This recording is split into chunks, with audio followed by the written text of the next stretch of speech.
Root canal मैंने अपने इर्द गिर्द बहुत सारे ऐसे केसेस देखे हैं जिन्होंने रूट केनाल करवाया तो उनको सूट नहीं किया। ये रूट केनाल बेसिकली कैसा ट्रीटमेंट है और ये कब ज़रूरी होता है, क्यों करते हैं ये डेंटिस्ट में?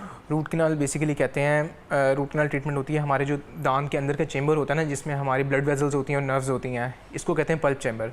तो जब दांत में इन्फेक्शन होता है, कीड़ा लगता है दांत के ऊपर वाले सरफेस पे, वो ट्रैवल करता करता हमारे पल्प चैम्बर तक आ जाता है। वो उस वक्त दांत इरिवर्सिबली डैमेज हो जाता है। मतलब टाइम से जब आप नहीं जाते डेंटिस्ट के पास, आपके दांत में कीड़ा लगा हुआ है, ठीक है जी देख लेंगे हम, बाद में चलाते रहते हैं काम, जैसे हमारी कॉम का है एक कि देखी जाएगी बाद में। तो वो बाद में कीड़ा जो है वो पल्प तक पहुंच जाता है, नसों तक पहुंच जाता है।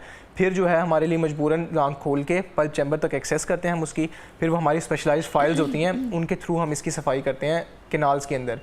दांतों के अंदर जैसे जड़ें होती हैं ना, जितनी जड़ें हैं उसके अंदर फिर हमारी केनाल्स होती हैं जहाँ पे नर्व होती है। तो फिर वो उनको साफ़ करते हैं। फिर उसमें हम अपना जो है आर्टिफिशियल जो फिलिंग मटेरियल है वो फिल करते हैं वहाँ पे, ताकि दांत जो है वो ठीक हो जाए। फिर उसके ऊपर अगर ज़रूरत होती है तो हम बाद में क्राउन दे देते हैं, नहीं होती तो फिर ऐसे भी चल सकता है। डिपेंड करता है कि कितना जो है वो दांत का स्ट्रक्चर लॉस हुआ है। वीकनेस होती है, कैल्शियम की कमी होती है, क्या होती है वो तो आप ही बेहतर बता सकते हैं। वो गिर जाते हैं, टूट जाते हैं, निकल जाते हैं ना, तो ऐसे लोग फिर वो उनका जबड़ा ज़ाहिर है, ये सारी खूबसूरती है आपकी, तो वो अब वक्त से पहले ही बहुत एजिड लगना शुरू हो जाते हैं, नज़र आना शुरू हो जाते हैं। तो ऐसे लोगों को कौन सा आप ट्रीटमेंट रिकमेंड करेंगे? क्या वो अगर दांत लगवाते हैं तो वो असली दांत होते हैं, कितने अरसे तक के लिए होते हैं, फॉर लाइफ होते हैं, और कितना महंगा ये इलाज है?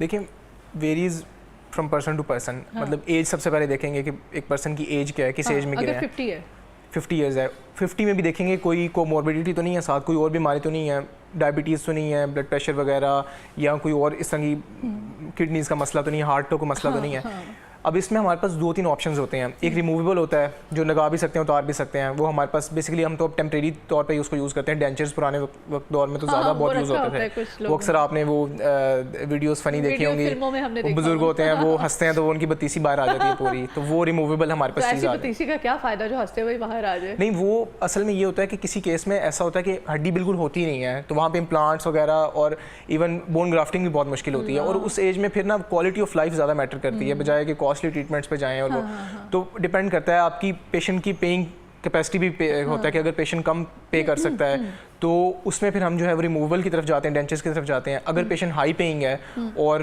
कोई कोमॉर्बिडिटी नहीं है साथ, तो फिर हम इम्प्लांट्स की तरफ जाते हैं। वो थोड़ा एक्सपेंसिव ट्रीटमेंट है। पेनफुल भी होता होगा? नहीं, पेनफुल नहीं होता। हम लोकल एनेस्थीसिया दे के सारा ट्रीटमेंट कर रहे होते हैं, तो पेनफुल नहीं, कुछ भी पेनफुल नहीं होता। अगर पेन हो रहा है किसी को भी, जो मैं बता रहा हूँ, जो डरते हैं डेंटिस्ट के पास जाने से कि पेन बहुत होगा, पेन हो रहा है, डेंटिस्ट को वहीं रोकें, उनसे कहें कि प्रॉपर एनेस्थीसिया दें, पेन हो रहा है।